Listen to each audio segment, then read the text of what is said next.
साईं साईं भजले है साईं प्यारा नाम। साईं साईं भजले है साईं प्यारा नाम।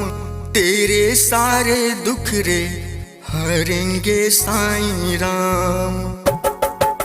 साईं साईं भजले है साईं प्यारा नाम।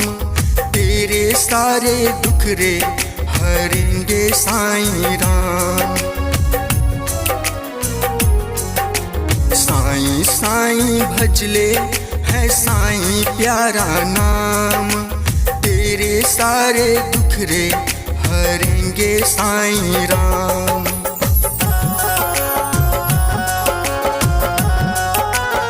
Recorded by Durga Recording Studio, Dhabe। साईं के भक्ति में मन को रमा ले। श्रद्धा और सबूरी दो शब्द अपना ले। साईं के भक्ति में मन को रमा ले। श्रद्धा और सबूरी दो शब्द अपना ले। शब्द अपना ले।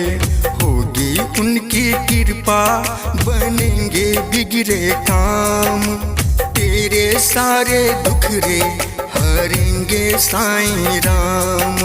साईं साईं भजले है साईं प्यारा नाम। तेरे सारे दुख रे हरेंगे साईं राम।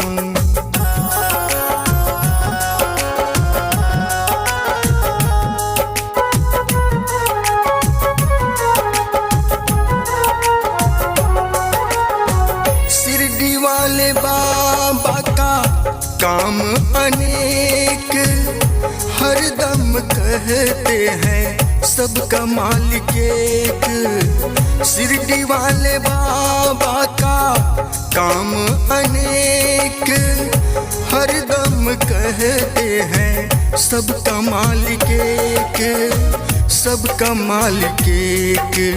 राम जी है साईं है साईं घन श्याम। तेरे सारे दुख रे हरेंगे साईं राम। साईं साईं भजले है साईं प्यारा नाम। तेरे सारे दुख रे हरेंगे साईं राम।